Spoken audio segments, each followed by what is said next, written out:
Os Maias, de Eça de Queiroz. Capítulo 8. Na manhã seguinte, às 8 horas pontualmente, Carlos parava o break na Rua das Flores, diante do conhecido portão da casa do Cruz. Mas o trintanário, que ele mandara acima bater à campainha do terceiro andar, desceu com a estranha nova de que o Sr. Cruz já não morava ali. Onde diabo morava então o Sr. Cruz?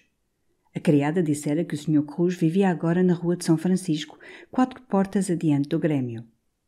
Durante um momento, Carlos, desesperado, pensou em partir só para Sintra.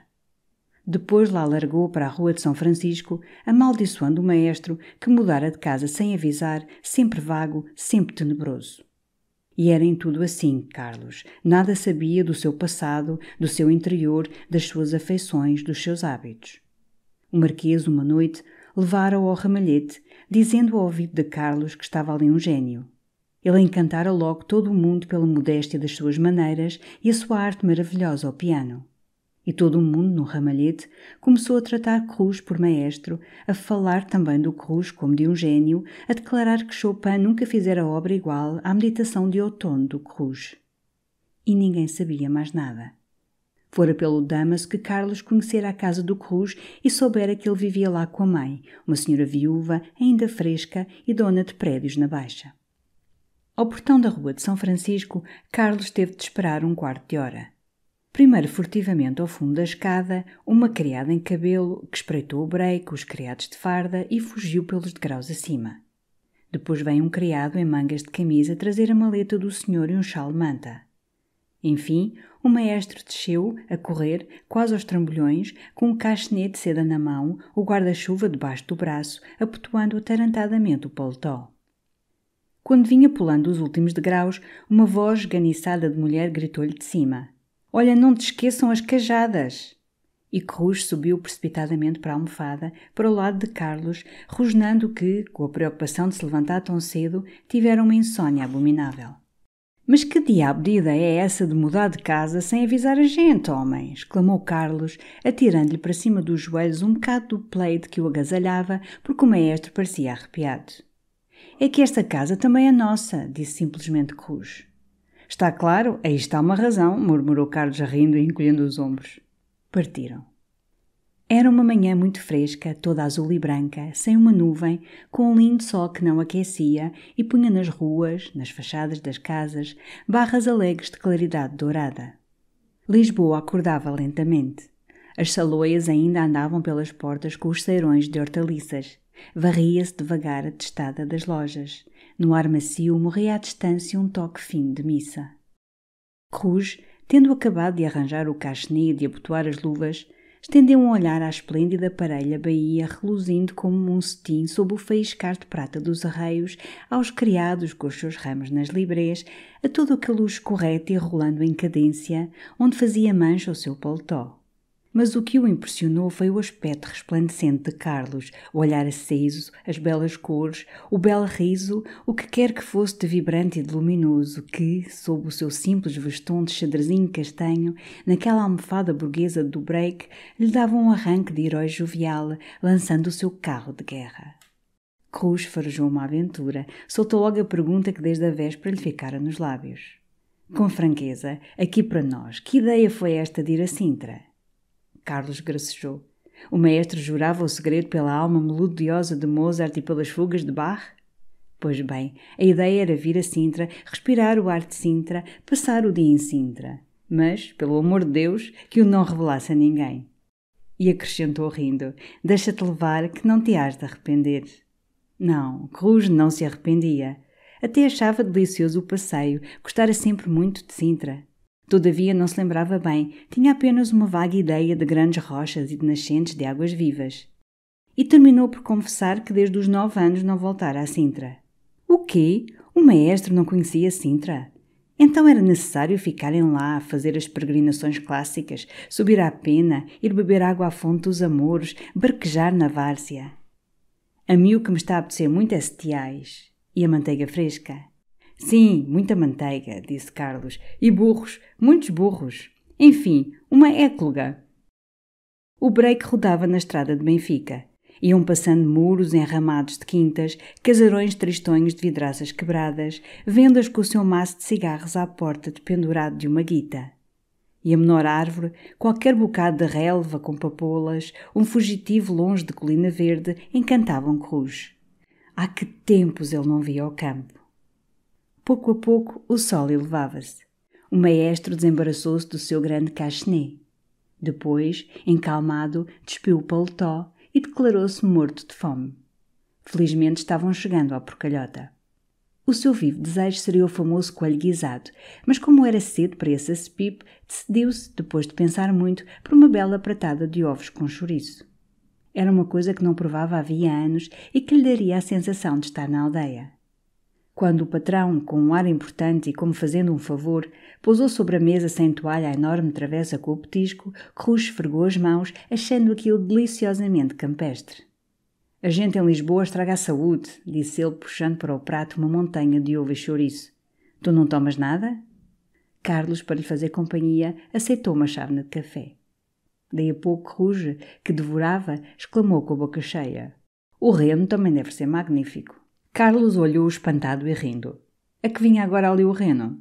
É que o maestro, desde que saíra às portas, estava cheio de ideias de viagens e de paisagens. Queria ver as grandes montanhas onde há neve, os rios de que se fala na história. O seu ideal seria ir à Alemanha, percorrer a pé, com uma mochila, aquela pátria sagrada dos seus deuses, de Beethoven, de Mozart, de Wagner. Não te apetecia mais ir à Itália? Perguntou Carlos, acendendo o charuto. O maestro esboçou um gesto de desdém, teve uma das suas frases sibilinas. Tudo contra danças. Carlos então falou de um plano de ir à Itália com o Ega no inverno. Ir à Itália para o Ega era uma higiene intelectual. Precisava calmar aquela imaginação tumultuosa de nervoso peninsular entre a plácida majestade dos mármores. O que ele precisava antes de tudo era chicote, rosnou o Cruz. E voltou a falar do caso da véspera, do famoso artigo da Gazeta. Achava aquilo, como ele dissera, pura e simplesmente insensato e de uma sabugice indecorosa.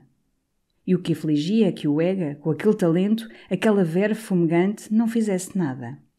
Ninguém faz nada, disse Carlos, espreguiçando-se. Tu, por exemplo, que fazes? Cruz, depois de um silêncio, rosnou encolhendo os ombros. E se eu fizesse uma boa ópera, quem é que me representava? E se o Ega fizesse um belo livro, quem é que lhe o lia? O maestro terminou por dizer: isto é um país impossível. Parece-me que também vou tomar café. Os cavalos tinham descansado. Cruz pagou a conta, partiram. Daí a pouco entravam na charneca, que lhes pareceu infindável. De ambos os lados, a perder de vista, era um chão escuro e triste. E por cima um azul sem fim, que naquela solidão parecia triste também. O trote compassado dos cavalos batia monotonamente a estrada. Não havia um rumor. Por vezes um pássaro cortava o ar, num voo brusco, fugindo do ermo agreste. Dentro do break, um dos criados dormia. Cruz, pesado dos ovos com chouriço, olhava, vaga e melancolicamente, as ancas lustrosas dos cavalos. Carlos, no entanto, pensava no motivo que o trazia a Sintra. E realmente não sabia bem por que vinha.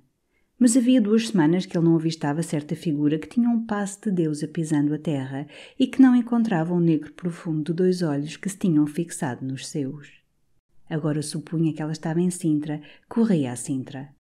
Não esperava nada, não desejava nada. Não sabia se haveria, talvez ela tivesse já partido. Mas vinha. E era já delicioso pensar nela assim por aquela estrada fora, penetrar com essa doçura no coração, sob as belas árvores de Sintra. Depois, era possível que daí a pouco, na velha Lawrence, ele a cruzasse de repente no corredor, roçasse talvez o seu vestido, ouvisse talvez a sua voz. Se ela lá estivesse, de certo viria jantar à sala, aquela sala que ele conhecia tão bem, que já lhe estava apetecendo tanto, com as suas pobres cortininhas de caça, os ramos toscos sobre a mesa e os 2 grandes candeeiros de latão antigo. Ela entraria ali, com o seu belo ar claro de Diana loira. O Damaso apresentaria ao seu amigo Maia. Aqueles olhos negros, que ele vira passar de longe como 2 estrelas, pousariam mais devagar nos seus. E, muito simplesmente, à inglesa, ela estender-lhe-ia a mão. Ora, até que finalmente! Exclamou Cruz com um suspiro de alívio, respirando melhor. Chegavam às primeiras casas de Sintra, havia já verduras na estrada e batia-lhes no rosto o primeiro sopro forte e fresco da serra. E a passo, o break foi penetrando sob as árvores do ramalhão. Com a paz das grandes sombras, envolvia-os pouco a pouco uma lenta e embaladora sussurração de ramagens e como o difuso e vago murmúrio de águas correntes. Os muros estavam cobertos de eras e de musgos. Através da folhagem, faiscavam longas flechas de sol. Um ar subtil e aveludado circulava, rescendendo às verduras novas. Aqui e além, nos ramos mais sombrios, pássaros chilreavam de leve. E naquele simples bocado de estrada, todo salpicado de manchas do sol, sentia-se já, sem se ver, a religiosa solenidade dos espessos arvoredos, a frescura distante das nascentes vivas, a tristeza que cai das penedias e o repouso fidalgo das quintas de verão. Cruz respirava largamente, voluptuosamente. A Laurence onde é? Na serra? Perguntou ele com a ideia repentina de ficar ali um mês naquele paraíso. Nós não vamos para a Laurence, disse Carlos, saindo bruscamente do seu silêncio e espertando os cavalos. Vamos para o Nunes, estamos lá muito melhor. Era uma ideia que lhe viera de repente, apenas passar às primeiras casas de São Pedro e o break começar a rolar naquelas estradas onde a cada momento ele a poderia encontrar. Tomara-o uma timidez a que se misturava um laivo de orgulho, o receio melindrado de ser indiscreto, seguindo assim a Sintra, ainda que ela o não reconhecesse, indo instalar-se sob as mesmas telhas, apoderando-se de um lugar à mesma mesa. E ao mesmo tempo repugnou-lhe a ideia de lhe ser apresentado pelo Dámaso. Via-o já, bochudo e vestido de campo, a esboçar um gesto de cerimónia, a mostrar o seu amigo Maia, a tratá-lo por tu, afetando intimidades com ela, colocando-a com um olhar terno. Isto seria intolerável. Vamos para o Nunes, que se come melhor. Cruz não respondeu, mudo, enlevado, recebendo como uma impressão religiosa de todo aquele esplendor sombrio de arvoredo, dos altos fragosos da serra entrevistos um instante lá em cima nas nuvens, desse aroma que ele sorvia deliciosamente, do sussurro doce de água descendo para os vales. Só ao avistar o passo descerrou os lábios. Sim, senhor, tem cachê. E foi o que mais lhe agradou. Este maciço e silencioso palácio, sem florões e sem torres, patriarcalmente assentado entre o casario da vila, com as suas belas janelas manuelinas que lhe fazem um nobre semblante real, o vale aos pés, frondoso e fresco, e no alto as duas chaminés colossais, disformes, resumindo tudo, como se essa residência fosse toda ela uma cozinha talhada às proporções de uma gula de rei que cada dia come todo um reino. E apenas o break parou à porta do Nunes, foi-lhe ainda dar um olhar, tímido e de longe, receando alguma palavra rude da sentinela. Carlos, no entanto, saltando logo da almofada, tomou à parte o criado do hotel que descera a recolher as maletas. — Você conhece o Sr. Dámaso Salcede? Sabe se ele está em Sintra? O criado conhecia muito bem o Sr. Dámaso Salcede. Ainda na véspera pela manhã o vira entrar de fronte, no bilhar, com um sujeito de barbas pretas. Devia estar na Laurence, porque só com raparigas e em panga é que o Sr. Dámaso vinha para o Nunes. Então, depressa 2 quartos, clamou Carlos, com uma alegria de criança, certo agora que ela estava em Sintra. E uma sala particular, só para nós, para almoçarmos. Cruz, que se aproximara, protestou contra esta sala solitária. Preferia a mesa redonda. Ordinariamente na mesa redonda encontram-se tipos. Bem, exclamou Carlos, rindo e esfregando as mãos. Põe o almoço na sala de jantar, põe-no até na praça, e muita manteiga fresca para o Sr. Cruz. O cocheiro levou o break, o criado sobraçou as maletas. Cruz, entusiasmado com Sintra, rompeu pela escada acima a assobiar, conservando aos ombros o chal-manta, de que se não queria separar porque lhe o emprestara a mamã. E apenas chegou à porta da sala de jantar, estacou, ergueu os braços, teve um grito. — Oh, Eusébiozinho! Carlos correu, olhou. Era ele, o viúvo, acabando de almoçar com 2 raparigas espanholas. Estava no topo da mesa, como presidindo, diante de uns restos de pudim e de pratos de fruta, amarelado, despenteado, carregado de luto, com a larga fita das lunetas pretas passada por trás da orelha e uma rodela de tafetá negro sobre o pescoço, tapando alguma espinha arrebentada. Uma das espanholas era um mulherão trigueiro, com sinais de bexigas na cara. A outra, muito franzina, de olhos meigos, tinha uma roseta de febre que o pó de arroz não disfarçava. Ambas vestiam de cetim preto e fumavam cigarro. E na luz e na frescura que entrava pela janela pareciam mais gastas, mais moles, ainda pegajosas da lentura morna dos colchões e cheirando a bafio de alcova. Pertencendo à súcia havia um outro sujeito, gordo, baixo, sem pescoço, com as costas para a porta e a cabeça sobre o prato, babujando uma metade de laranja. Durante um momento, Eusébiozinho ficou interdito, com o garfo no ar. Depois lá se ergueu, de guardanapo na mão, veio apertar os dedos aos amigos, balbuciando logo uma justificação embrulhada, a ordem do médico para mudar de ares, aquele rapaz que o acompanhara e que quisera trazer raparigas. E nunca parecera tão fúnebre, tão reles, como resmungando estas coisas hipócritas, encolhido à sombra de Carlos. «Fizeste muito bem, Eusébiozinho», disse Carlos por fim, batendo-lhe no ombro. «Lisboa está um horror, e o amor é coisa doce». O outro continuava a justificar-se.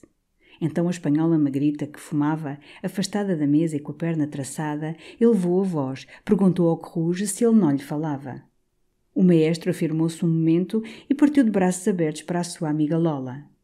E foi, nesse canto da mesa, uma grulhada em espanhol, grandes apertos de mão e «Hombre, que não se le ha visto, e mira que me he acordado de ti, e caramba, que re guapa estás». Depois a Lola, tomando um arzinho espremido, apresentou o outro mulherão, La Senhorita Concha.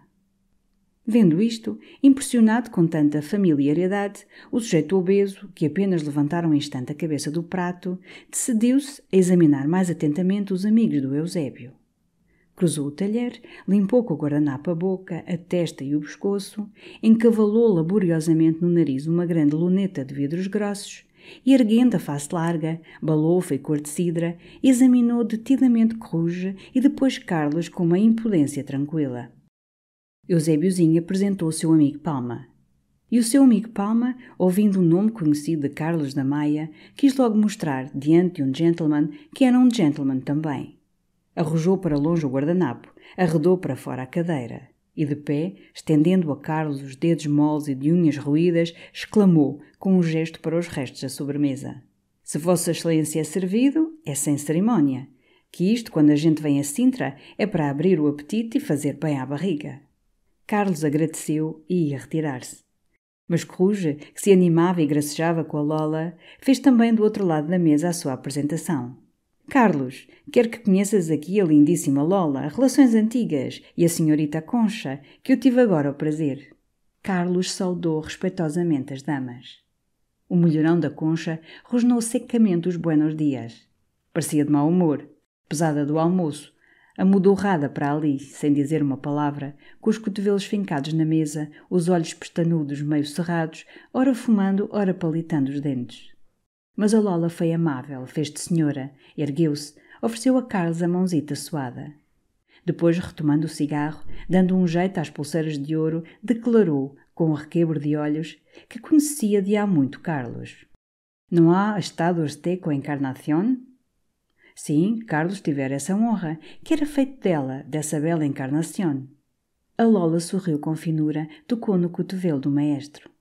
Não acreditava que Carlos ignorasse o que era feita a Encarnación. Enfim, terminou por dizer que a Encarnación estava agora com o Saldanha. «Mas olhe que não é com o Duque de Saldanha», exclamou Palma, que se conservava de pé, com a bolsa do tabaco aberta sobre a mesa, fazendo um grande cigarro. A Lolita, com um modo seco, replicou que o Saldanha não seria duque, mas era um chico muito decente. «Olha», disse o Palma lentamente, de cigarro na boca e tirando a isca da algibeira, «duas boas bufetadas na cara que lhe dei eu ainda não há 3 semanas. Pergunta ao Gaspar, o Gaspar assistiu. Foi até no Montanha, 2 bufetadas que lhe foi logo o chapéu parar ao meio da rua. O Sr. Maia há de conhecer o Saldanha. Há de conhecer, que ele também tem um carrito e um cavalo». Carlos fez um gesto indicando que não. E despedia-se de novo, saudando as damas, quando Coruja o chamou ainda, retendo-o mais um instante, enquanto satisfazia uma curiosidade. Queria saber qual daquelas meninas era a esposa do amigo Eusébio. Assim interpelado, o viúvo encordoou. Rosnou com uma voz morosa, sem erguer as lunetas da laranja que descascava, que estava ali de passeio, não tinha esposa, e ambas aquelas meninas pertenciam ao amigo Palma. E ainda ele mascava as últimas palavras, quando Concha, que digeria de perna estendida, se endireitou bruscamente como se fosse saltar, atirou um murro à borda da mesa e, com os olhos chamejantes, desafiou Eusébio que repetisse aquilo. Que ele repetisse! Queria que dissesse que tinha vergonha dela e de dizer que a tinha trazido a Sintra.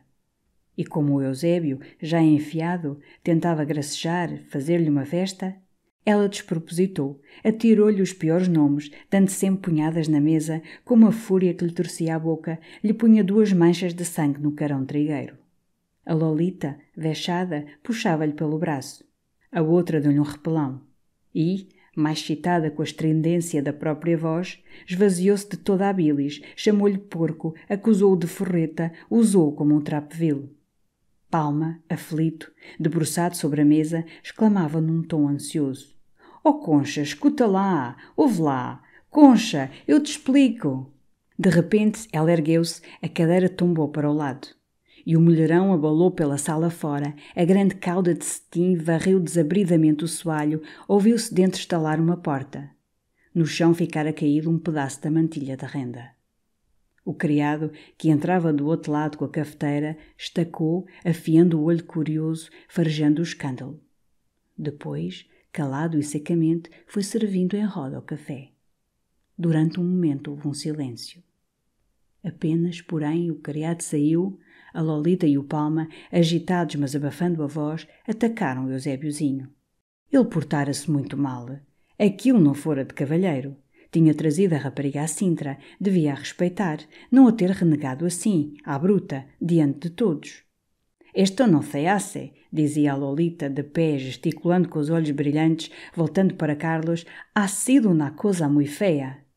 E como o Cruz lamentava, sorrindo, ter sido a causa involuntária da catástrofe, ela baixou a voz, contou que a Concha era uma fúria, viera à Sintra com pouca vontade e desde manhã estava de muito mau humor.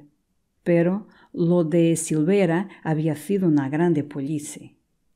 Ele, coitado, com a cabeça caída e as orelhas em brasa, remexia desoladamente o seu café. Não se lhe viam os olhos escondidos pelas lunetas pretas, mas percebia-se-lhe o grosso soluço que lhe afogava a garganta. Então Palma pousou a chávena, lambeu os beiços e, de pé no meio da sala, com a face luzidia, o colete desabotoado, fez, num tom estendido, o resumo daquele desgosto. "Tudo provém disto, e desculpe-me você dizê-lo, Silveira, é que você não sabe tratar com espanholas."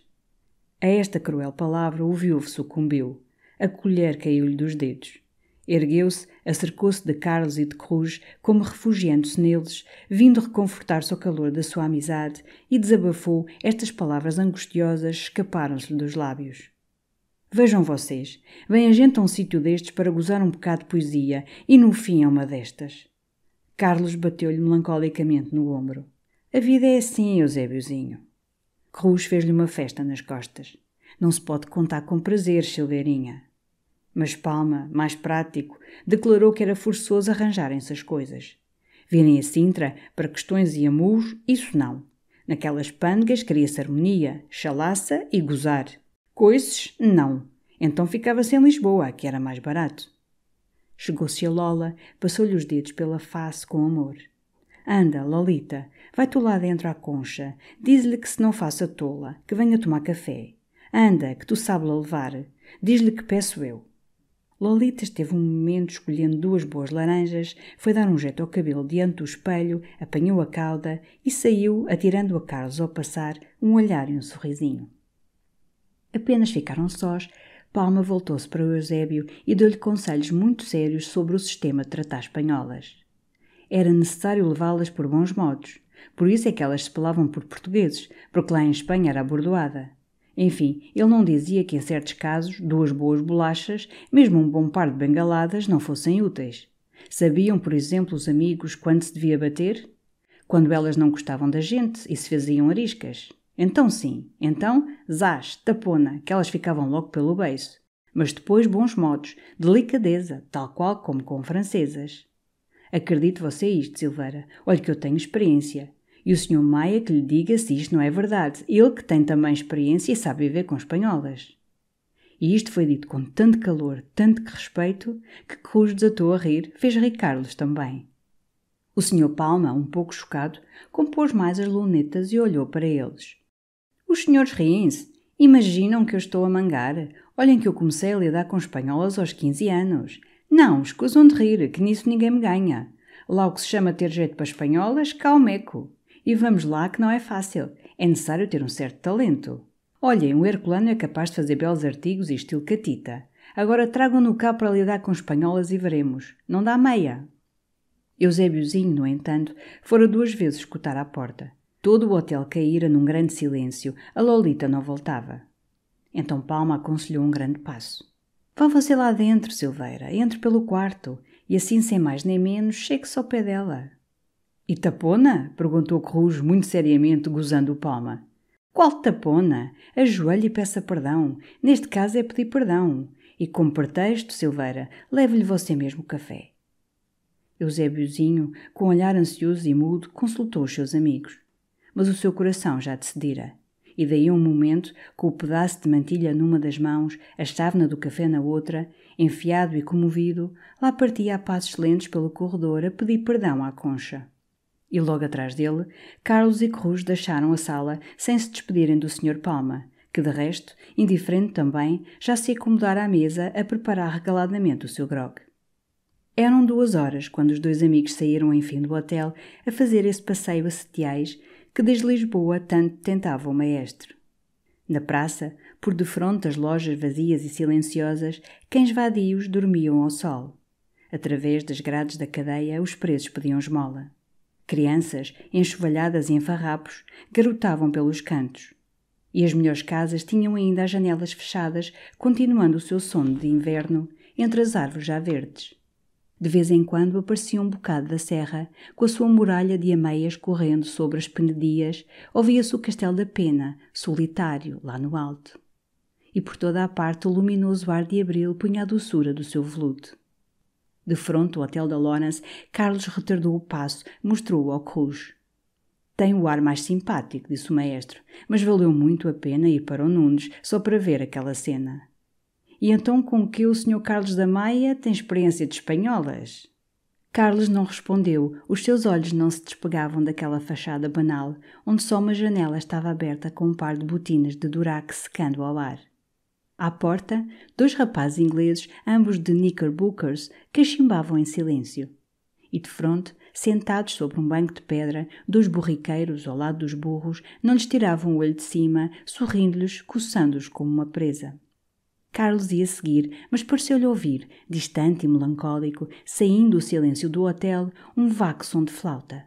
E parou ainda, remexendo as suas recordações, quase certo de Damas lhe ter dito que a bordo Castro Gomes tocava flauta. Isto é sublime, exclamou do lado o Corujo comovido. Parara diante da grade onde se domina o vale. E dali olhava, elevadamente, a rica vastidão de arvoredo cerrado, a que só se vêem os cimos redondos, vestindo um declive da serra, como um musgo veste um muro, e tendo àquela distância, no brilho da luz, a suavidade macia de um grande musgo escuro. E nesta espessura verde-negra havia uma frontaria de casa que o interessava, branquejando, afogada entre a folhagem, com um ar de nobre repouso, debaixo de sombras seculares. Um momento teve uma ideia de artista, desejou habitá-la com uma mulher, um piano e um cão terra-nova. Mas o que o encantava era o ar. Abriu os braços, respirava a tragos deliciosos. Que ar! Isto dá saúde, menino! Isto faz reviver! Para o gozar mais docemente, sentou-se adiante, num bocado de muro baixo, defronte de um alto terraço gradeado, onde velhas árvores assombreiam bancos de jardim e estendem sobre a estrada a frescura das suas ramagens, cheias do piar de aves. E como Carlos mostrava o relógio, as horas que fugiam para ir ver o palácio, a Pena, as outras belezas de Sintra, o maestro declarou que preferia estar ali, ouvindo correr a água, a ver monumentos caturras. Sintra não são pedras velhas nem coisas góticas. Sintra é isto, um pouco de água, um pouco de musgo, isto é um paraíso. E naquela satisfação que o tornava loquaz, acrescentou, repetindo a sua chalaça. E Vossa Excelência deve sabê-lo, Sr. Maia, porque tem experiência de espanholas. Poupa-me, respeita a natureza, murmurou Carlos, que riscava pensativamente o chão com a bengala. Ficaram calados. Rouge agora admirava o jardim por baixo do muro em que estavam sentados. Era um espesso ninho de verdura, arbustos, flores e árvores, sufocando-se numa prodigalidade de bosque silvestre, deixando apenas espaço para um tanquezinho redondo, onde uma pouca de água, imóvel e gelada, com 2 ou 3 nenúfares, se esverdinhava sob a sombra daquela ramaria profusa. Aqui e além, entre a bela desordem da folhagem, distinguiam-se arranjos de gosto burguês, uma volta de ruazita estreita como uma fita faiscando ao sol, ou a banal palidez de um gesso. Noutros recantos, aquele jardim de gente rica, exposto às vistas, tinha retoques pretensiosos de estufa rara, aloés e catos, braços a guarda solados de araucárias, erguendo-se de entre as agulhas negras dos pinheiros bravos, lâminas de palmeira, com o seu ar triste, planta exilada, roçando a rama leve e perfumada das olaias floridas de cor-de-rosa. A espaços, com uma graça discreta, branquejava um grande pé de margaridas. Ou em torno de uma rosa, solitária na sua haste, palpitavam borboletas aos pares. Que pena que isto não pertence a um artista, murmurou o maestro. Só um artista saberia amar estas flores, estas árvores, estes rumores. Carlos sorriu. Os artistas, dizia ele, só amam na natureza os efeitos de linha e cor. Para se interessar pelo bem-estar de uma túlipa, para cuidar de que um craveiro não sofra sede, para sentir mágoa de que a geada tenha queimado os primeiros rebentões das acácias, para isso só o burguês que todas as manhãs deixa ao seu quintal com um chapéu velho e um regador e vê nas árvores e nas plantas uma outra família muda, porque ele é também responsável. Rouge, que escutara distraidamente, exclamou: Diabo, é necessário que não me esqueçam as cajadas. Um som de rodas interrompeu-os. Uma caleste descoberta desembocou a trote do lado de setiais. Carlos ergueu-se logo, certo de que era ela, e que ele ia ver os seus belos olhos brilhar e fulgir como 2 estrelas. A caleste passou, levando um ancião de barbas de patriarca e uma velha inglesa com o regaço cheio de flores e o céu azul flutuando ao ar. E logo atrás, quase no pó que as rodas tinham erguido, apareceu, caminhando pensativamente, de mãos atrás das costas, um homem alto todo de preto, com um grande chapéu panamá sobre os olhos. Foi Cruz que reconheceu os longos bigodes românticos, que gritou: Olha o Alencar! Oh, grande Alencar! Durante um momento, o poeta ficou assombrado, com os braços abertos no meio da estrada. Depois, com a mesma efusão ruidosa, apertou Carlos contra o coração, beijou o Cruz na face, porque conhecia Cruz desde pequeno. Cruz era para ele como um filho. Caramba! Eis aí uma surpresa que ele não trocava pelo título de duque. Ora, o alegrão de os ver ali! Como diabo tinham vindo ali parar? E não esperou a resposta. Contou ele logo a sua história. Tivera um dos seus ataques de garganta com uma ponta de febre e o bom Melo, recomendara-lhe mudança de ares. Ora ele, bons ares, só compreendia os de Sintra. Porque ali não eram só os pulmões que lhe respiravam bem, mas também o coração, rapazes. De sorte que viera na véspera no ônibus. E onde estás tu, Alencar? Perguntou logo Carlos. Pois onde queres tu que eu esteja, filho? Lá estou com a minha velha Lawrence. Coitada. Está bem velha, mas para mim é sempre uma amiga. É quase uma irmã. E vocês, que diabo? Para onde vão vocês com essas flores nas lapelas? A Setiais. Vou mostrar a Setiais ao maestro. Então também ele voltava a Setiais. Não tinha nada que fazer senão sorver bom ar e cismar. Toda a manhã andar ali, vagamente, pendurando sonhos dos ramos das árvores. Mas agora já os não largava. Era mesmo um dever ir ele próprio fazer ao maestro as honras de Setiais. Que aquilo é sítio muito meu, filhos. Não há ali árvore que me não conheça. Eu não vos quero começar já a impingir versos. Mas enfim, vocês lembram-se de uma coisa que eu fiz a Setiais e de que por aí se gostou. Quantos luares eu lá vi, que doces manhãs de abril, e os ais que soltei ali não foram 7, mas 1000. Pois então já vocês veem, rapazes, que tenho razão para conhecer Setiais. O poeta lançou no ar um vago suspiro e durante um instante caminharam todos 3 calados. Diz-me uma coisa, Alencar, perguntou Carlos baixo, parando e tocando no braço do poeta. O Damas está na Lawrence? Não que ele o tivesse visto. Verdade seja que na véspera, apenas chegara, fora-se deitar, fatigado. E nessa manhã almoçara só com 2 rapazes ingleses. O único animal que avistara foi um lindo cãozinho de luxo ladrando no corredor. E vocês onde estão? No Nunes. Então o poeta, parando de novo, contemplando Carlos com simpatia: que bem que fizeste em arrastar cá o maestro, filho. Quantas vezes eu tenho dito àquele diabo que se metesse no ônibus, viesse passar 2 dias a Sintra, mas ninguém o tira de martelar o piano. E olha tu que mesmo para a música, para compor, para entender um Mozart, um Chopin, é necessário ter visto isto, escutado este rumor, esta melodia de ramagem. Baixou a voz, apontando para o maestro, que caminhava adiante enlevado. Tem muito talento, tem muita ideia melódica. Olha que andei com aquilo às cabritas. E a mãe, menino, foi muitíssimo boa mulher. Vejam vocês isto! Gritou Cruz, que parara esperando-os. Isto é sublime! Era apenas um bocadinho de estrada, apertada entre 2 velhos muros cobertos de era, assombreada por grandes árvores entrelaçadas que lhe faziam manchas de sol. E, na frescura e no silêncio, uma água que se não via ia fugindo e cantando. Se tu queres sublime, Cruz, exclamou Alencar, então tens de subir à serra. Aí tens o espaço, tens a nuvem, tens a arte. Não sei, talvez goste mais disto, murmurou o maestro. A sua natureza de tímido preferiria, de certo, estes humildes recantos, feitos de uma pouca de folhagem fresca e de um pedaço de muro musgoso, lugares de quietação e de sombra, onde se aninha com conforto maior o cismar dos indolentes. De resto, filho, continuou Alencar, tudo em Sintra é divino. Não há cantinho que não seja um poema.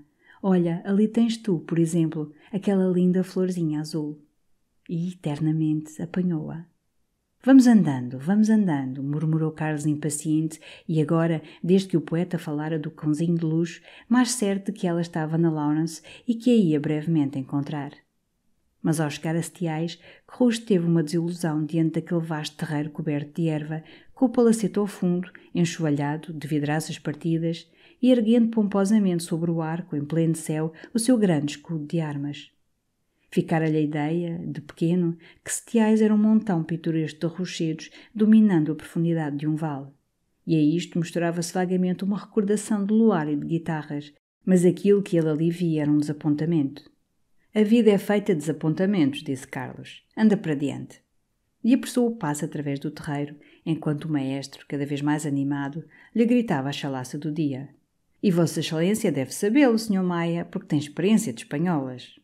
Alencar, que se demorara atrás a acender o cigarro, estendeu o ouvido, curioso, quis saber o que era isso de espanholas. O maestro contou-lhe o encontro do Nunes e os furores da Concha. Iam ambos caminhando por uma das alamedas laterais, verde e fresca, de uma paz religiosa como um claustro feito de folhagem. O terreiro estava deserto. A erva que o cobria crescia ao abandono, toda entrelada de botões de ouro brilhando ao sol e de malmequerzinhos brancos. Nenhuma folha se movia. Através da ramaria ligeira, o sol atirava molhos de raios de ouro. O azul parecia recuado a uma distância infinita, repassado do silêncio luminoso. E só se ouvia, às vezes, monótona e dormente, a voz de um cuco nos castanheiros. Toda aquela vivenda, com a sua grade enferrujada sobre a estrada, os seus florões de pedra ruídos da chuva, o pesado brasão rococó, as janelas cheias de teias de aranha, as telhas todas quebradas, parecia estar-se deixando morrer voluntariamente naquela verde solidão, amoada com a vida, desde que dali tinham desaparecido as últimas graças do tricórnio e do espadim, e os derradeiros vestidos de anquinhas tinham roçado essas relvas. Agora Cruz ia descrevendo ao Alencar a figura do Eusébiozinho, com a chávena de café na mão, a ir pedir perdão à Concha. E a cada momento o poeta, com o seu grande chapéu panamá, se agachava a colher florinhas silvestres. Quando passaram o arco, encontraram Carlos sentado num dos bancos de pedra, fumando pensativamente a sua cigarrete. O palacete deitava sobre aquele pedaço de terra a sombra dos seus muros tristes. Do vale subia uma frescura e um grande ar. E algures, embaixo, sentia-se o prantear de um repuxo. Então o poeta, sentando-se ao lado do seu amigo, falou com nojo do Eusébiozinho. Aí está uma torpeza que ele nunca cometera, trazer meretrizes a Sintra. Nem a Sintra, nem a parte nenhuma, mas muito menos a Sintra. Sempre tivera, todo o mundo devia ter, a religião daquelas árvores e o amor daquelas sombras. E esse Palma, acrescentou ele, é um traste. Eu conheço, ele teve uma espécie de jornal e já lhe dei muita bofetada na Rua do Alecrim. Foi uma história curiosa. Ora, eu te conto, Carlos, aquele canalha, quando me lembro, aquele vil bolinha de matéria pútrida, aquele choricinho de pus. Levantou-se, passando a mão nervosa sobre os bigodes, já excitado pela lembrança daquela velha desordem, vergastando o palma com nomes ferozes, todo numa dessas fervuras de sangue que eram a sua desgraça. Rouge, no entanto, encostado ao parapeito, olhava a grande planície de lavoura que se estendia embaixo, rica e bem trabalhada, repartida em quadros verdes claro e verde escuro, que lhe faziam lembrar um pano feito de remendos, assim que ele tinha na mesa do seu quarto. Tiras brancas de estradas serpeavam pelo meio. Aqui e além, numa massa de arvoredo, branquejava um casal. E a cada passo, naquele solo onde as águas abundam, uma fila de pequenos olmos revelava algum fresco ribeiro, correndo e reluzindo entre as ervas. O mar ficava ao fundo, numa linha unida, esbatida na tenuidade difusa da bruma azulada. E por cima arredondava-se um grande azul lustroso como um belo esmalte, tendo apenas, lá no alto, um farrapozinho de névoa que ficara ali esquecido e que dormia nuvelado e suspenso na luz.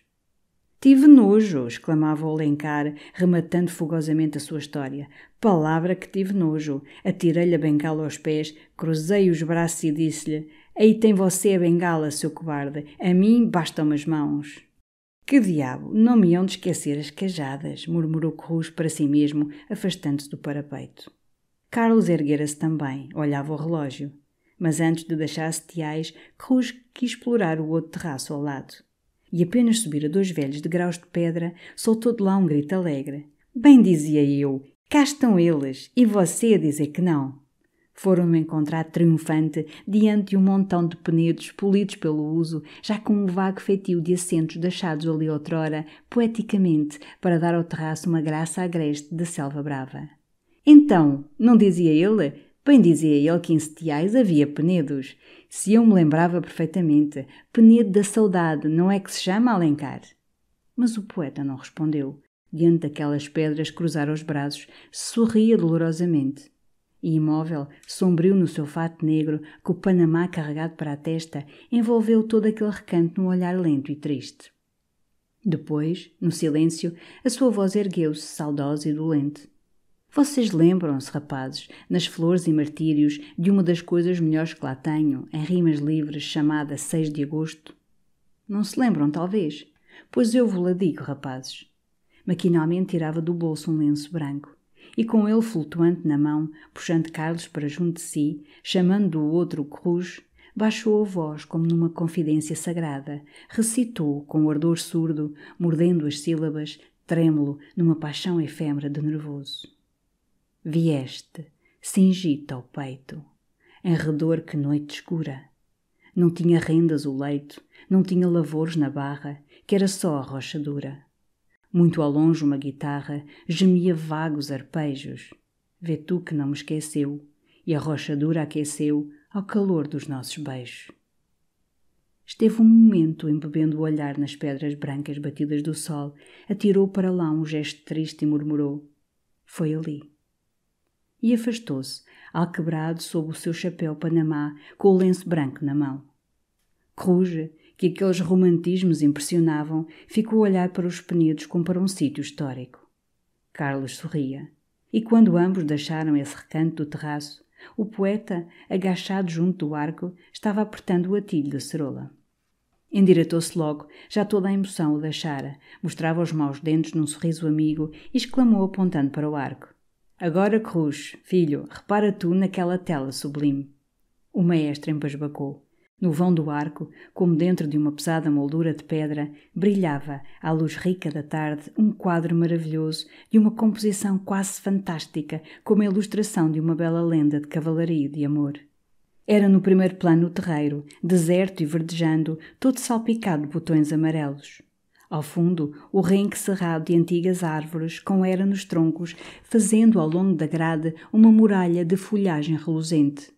E, emergindo abruptamente dessa copada linha de bosque assoalhado, subia no pleno resplendor do dia, destacando vigorosamente num relevo nítido sobre o fundo do céu azul claro, o cume airoso da serra, todo cor de violeta escura, coroada pelo Palácio da Pena, romântica e solitário no alto, com o seu parque sombrio aos pés, a torre esbelta perdida no ar, e as cúpulas brilhando ao sol como se fossem feitas de ouro. Rouge achou aquele quadro digno de Gustave Doré. Alencar teve uma bela frase sobre a imaginação dos árabes. Carlos, impaciente, foi-os apressando para diante. Mas agora Cruz, impressionado, estava com desejo de subir à pena. Alencar, por si, ia também com prazer. A pena para ele era outro ninho de recordações. Ninho? Devia antes dizer cemitério. Carlos hesitava, parado junto à grade. Estaria ela na pena? E olhava a estrada, olhava as árvores, como se pudesse adivinhar pelas pegadas no pó ou pelo mover das folhas que direção tinham tomado os passos que ele seguia. Por fim teve uma ideia. Vamos indo primeiro a Lawrence e depois, se quisermos ir à pena, arranjam-se lá os burros. E nem mesmo quis escutar o Alencar, que tivera também uma ideia, falava de colares de uma visita ao seu amigo Carvalhosa. Acelerou o passo para a Lawrence, enquanto o poeta tornava a arranjar o atilho da ceroula e o maestro, num entusiasmo bucólico, ornava o chapéu de folhas de era. De fronte a Lawrence, os dois borriqueiros, de cigarro na boca, não tendo podido apoderar-se dos ingleses, preguiçavam ao sol. Vocês sabem, perguntou-lhes Carlos, se uma família que está aqui no hotel foi para a pena? Um dos homens pareceu adivinhar, exclamou logo, desbarretando-se. Sim, senhor, foram para lá há bocado, e aqui está o burrinho também para Vossa Excelência, meu amo. Mas o outro, mais honesto, negou. Não, senhor, a gente que fora para a pena estava no Nunes. A família que o senhor diz foi agora ali para baixo, para o palácio. Uma senhora alta? Sim, senhor. Com um sujeito de barba preta? Sim, senhor. E uma cadelinha? Sim, senhor. Tu conheces o senhor Damaso Salcede? Não, senhor. É o que tira retratos? Não, não tira retratos. Tomai lá. Deu-lhes uma placa de 5 tostões e voltou ao encontro dos outros, declarando que realmente era tarde para subirem à pena. Agora o que tu deves ver, Cruz, é o palácio. Isso é que tem originalidade e cachê. Não é verdade, Alencar? Eu vos digo, filhos, começou o autor de Elvira, historicamente falando... Eu tenho de comprar as cajadas, murmurou Cruz. Justamente, exclamou Carlos. Tens ainda as cajadas, é necessário não perder tempo. A caminho. Deixou os outros ainda indecisos, abalou para o palácio, em 4 largas passadas estava lá. E logo da praça avistou, saindo já ao portão, passando rente a sentinela, a famosa família hospedada na Lawrence e a sua cadelinha de luxo. Era, com efeito, um sujeito de barba preta e de sapatos de lona branca. E ao lado dele, uma matrona enorme, com um mantelete de seda, coisas de ouro pelo pescoço e pelo peito, e o cãozinho felpudo ao colo. Vinham ambos rosnando o que quer que fosse, com mau modo um para o outro e em espanhol. Carlos ficou a olhar para aquele par com a melancolia de quem contempla os pedaços de um belo mármore quebrado.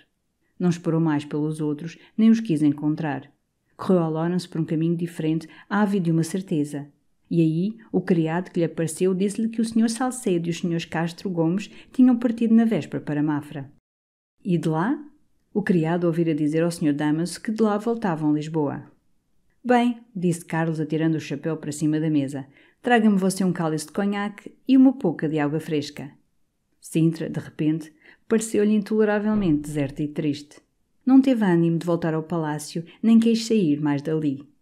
E arrancando as luvas, passeando em volta da mesa de jantar, onde murchavam os ramos da véspera, sentiu um desejo desesperado de galopar para Lisboa, correr ao Hotel Central, invadir-lhe o quarto, vê-la, saciar os seus olhos nela. Porque o que o irritava agora era não poder encontrar, na pequenez de Lisboa, onde toda a gente se acotovela, aquela mulher que ele procurava ansiosamente. 2 semanas farejara o aterro como um cão perdido. Fizera peregrinações ridículas de teatro em teatro. Numa manhã de domingo percorrera as missas, e não a tornar a ver. Agora em Sintra, voava a Sintra e não a via também.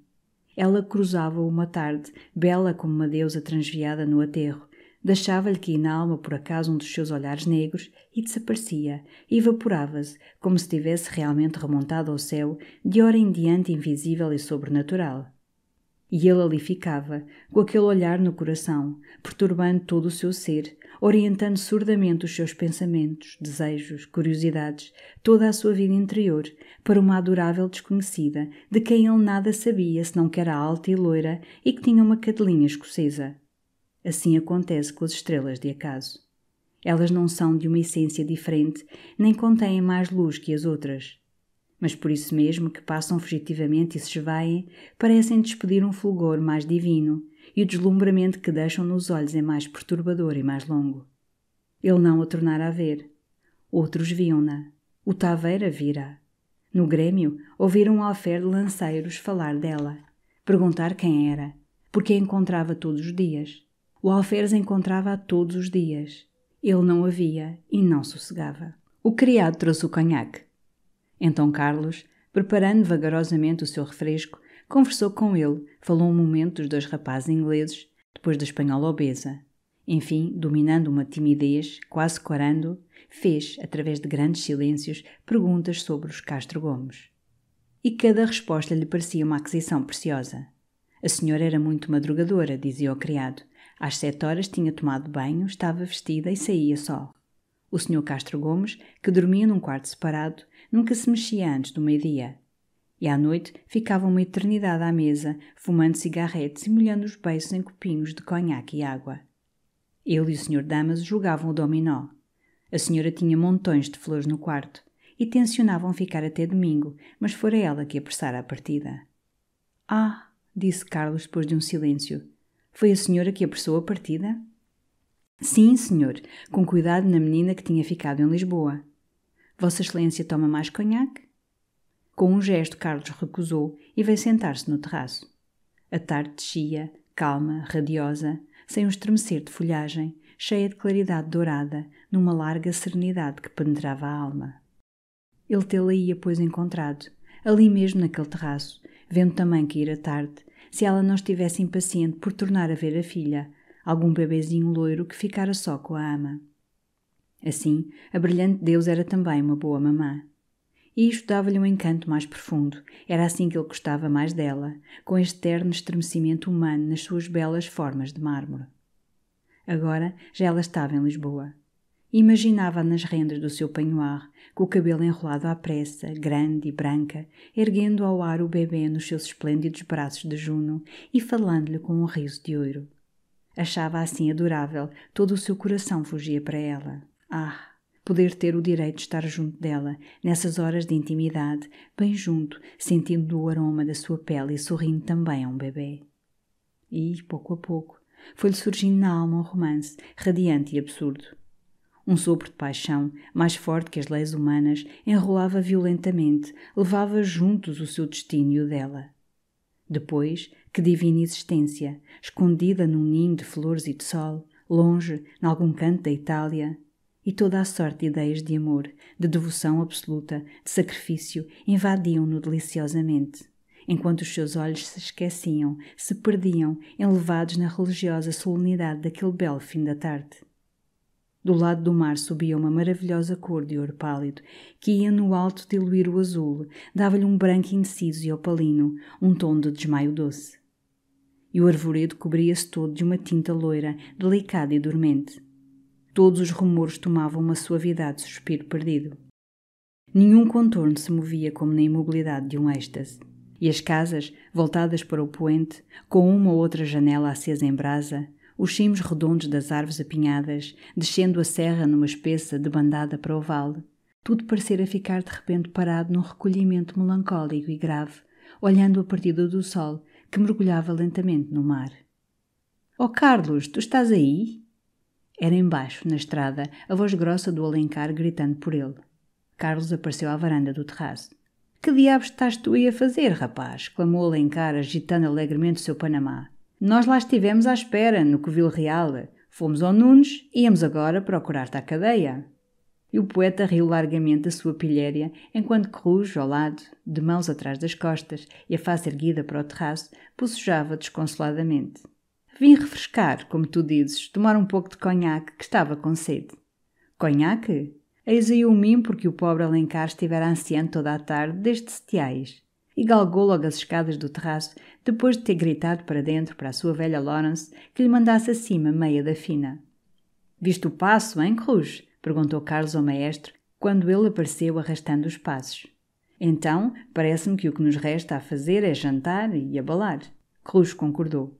Voltava do palácio com um ar murcho, fatigado, daquele vasto casarão histórico, na voz monótona do Cicerone mostrando a cama de Sua Majestade El Rei, as cortinas do quarto de Sua Majestade a Rainha, melhores que as de Mafra, o tira-botas de Sua Alteza e trazia de lá uma pouca dessa melancolia que erra, como uma atmosfera própria, nas residências reais.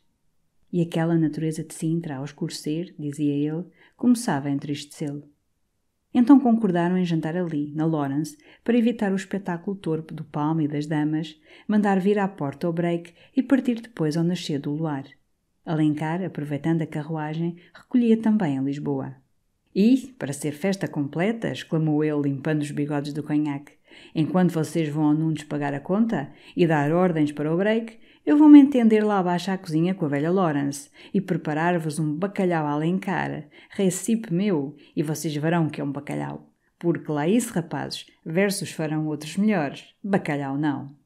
Atravessando a praça, Cruz pedia a Deus que não encontrassem mais o Eusébiozinho. Mas, apenas puseram os pés nos primeiros degraus do Nunes, ouviram em cima o chalarrar da Súcia. Estavam na antessala, já todos reconciliados, a concha contente, instalados aos dois cantos de uma mesa com cartas. O Palma, munido de uma garrafa de genebra, fazia uma batutinha para Eusébio, e as duas espanholas, de cigarro na boca, jogavam languidamente a bisca. O viúvo, enfiado, perdia. No monte, que começara miseravelmente com 2 coroas, já luzia ouro. E Palma triunfava, chalaceando, dando beijocas na sua moça.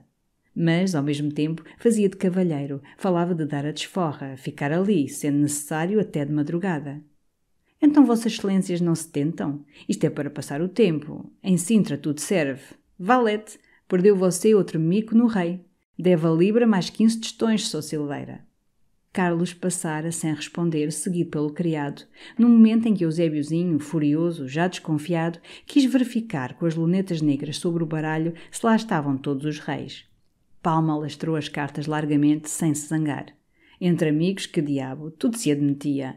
A sua espanhola, essa sim, escandalizou-se, defendendo a honra do seu homem. Então Palmita havia de ter espalmado o rei. Mas a Concha zelava o dinheiro do seu viúvo, exclamava que o rei podia estar perdido. Os reis estavam lá. Palma atirou um cálice de genebra às goelas e recomeçou a baralhar majestosamente. Então Vossa Excelência não se tenta? Repetia ele para o maestro. Cruz, com efeito, parara, roçando-se pela mesa, com o olho nas cartas e no ouro do monte, já sem força, remexendo o dinheiro nas algibeiras. Subitamente um haste cediu. Com a mão nervosa, escorregou-lhe uma libra por baixo, jogando 5 tostões e de porta. Perdeu logo. Quando Carlos voltou do quarto com o criado que descia as malas, o maestro estava em pleno vício, com a libra entalada, os olhos acesos, o ar esguedelhado. — Então tu! — exclamou Carlos com severidade. — Já deixo! — rosnou o maestro. E à pressa foi à paz da libra num terno contra o rei. Cartada de cólicas, como disse o Palma, e foi com emoção que ele começou a puxar as cartas, espremendo-as uma a uma num vagar mortal. A aparição de um bico arrancou-lhe uma praga. Era apenas um duque. Eusébiozinho perdia mais uma placa. Palma teve um suspirinho de alívio e, escondendo com ambas as mãos o baralho, erguendo as lunetas faiscantes para o maestro. — Então, sempre continua toda a libra? — Toda. Palma teve outro suspiro de ansiedade e, mais pálido, voltou bruscamente as cartas. — Rei! — gritou ele, empolgando o ouro. Era o rei de paus. A sua espanhola bateu as palmas. O maestro abalou furioso. Na Lawrence o jantar prolongou-se até às 8 horas, com luzes, e o Alencar falou sempre. Tinha esquecido nesse dia as desilusões da vida, todos os rancores literários, estava numa veia excelente.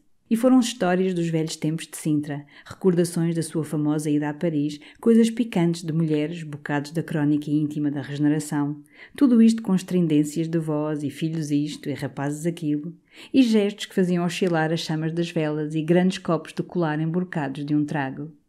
Do outro lado da mesa, os 2 ingleses, corretos nos seus fraques negros, de cravos brancos na botoeira, pasmavam, com um ar embaraçado a que se misturava desdém para esta desornada exuberância de meridional.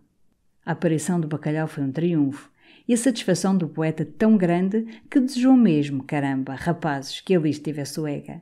Sempre queria que ele provasse este bacalhau. Já que me não aprecia os versos, havia de me apreciar o cozinhado, que isto é um bacalhau de artista em toda a parte. No outro dia fui lá em casa dos meus Coans e a Raquel, coitadinha, veio para mim e abraçou-me. Isto, filhos, a poesia e cozinha são irmãs. Vejam vocês Alexandre Dumas. Dirão vocês que o pai Dumas não é poeta. E então D'Artagnan? D'Artagnan é um poema. É a faísca, é a fantasia, é a inspiração, é o sonho, é o arrobo. Então, poço, já veem, vocês que é poeta. Pois vocês hão de vir um dia deste jantar comigo, e há de vir o Ega, hei de vos arranjar umas perdizes à espanhola, que vos hão de nascer castanholas nos dedos. Eu, palavra, gosto do Ega. Lá essas coisas de realismo e romantismo, história. Um lírio é tão natural como um percevejo. Uns preferem fedor de sarjeta. Perfeitamente. Destape-se o cano público.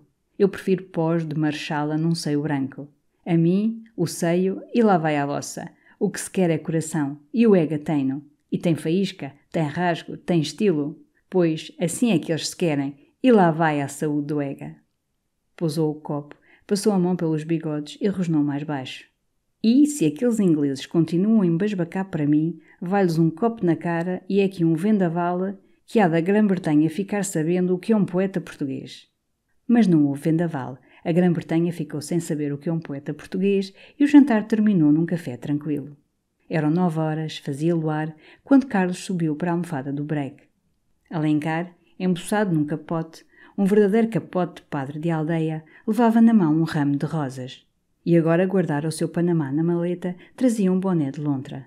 O maestro, pesado do jantar, com o começo de spleen, encolheu-se a um canto do breque, mudo, enterrado na gola do paletó, com a manta da mamã sobre os joelhos. Partiram. Sintra ficava dormindo ao luar. Há algum tempo o breque rodou em silêncio na beleza da noite. A espaços, a estrada aparecia banhada de uma claridade quente que faiscava. Fachadas de casas, caladas e pálidas, surgiam, de entre as árvores, com um ar de melancolia romântica. Murmúrios de águas perdiam-se na sombra e, junto dos muros enramados, o ar estava cheio de aroma.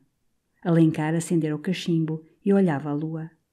Mas quando passaram as casas de São Pedro e entraram na estrada, silenciosa e triste, Rouge mexeu-se, tossiu, olhou também para a lua e murmurou de entre os seus agasalhos: Alencar, recita para aí alguma coisa. O poeta condescendeu logo, apesar de um dos criados ir ali ao lado deles, dentro do breque. Mas que havia ele de recitar, sob o encanto da noite clara? Todo o verso parece frouxo, escutado diante da lua. Enfim, ia dizer-lhe uma história bem verdadeira e bem triste. Veio sentar-se ao pé do Rouge, dentro do seu grande capotão, esvaziou os restos do cachimbo e, depois de acariciar algum tempo os bigodes, começou, num tom familiar e simples. Era o jardim de uma vivenda antiga, sem arrebiques de arte ou flores de luxo. Ruas singelas de alfazema e bucho, cravos, roseiras. Com mil diabos! Exclamou de repente o Rouge, saltando de dentro da manta, com um berro que emudeceu o poeta, fez voltar Carlos na almofada, assustou o trintanário. O breque parara, todos o olhavam suspensos, e num vasto silêncio da charneca, sob a paz do luar, Rouge sucumbindo exclamou: Esqueceram-me as cajadas!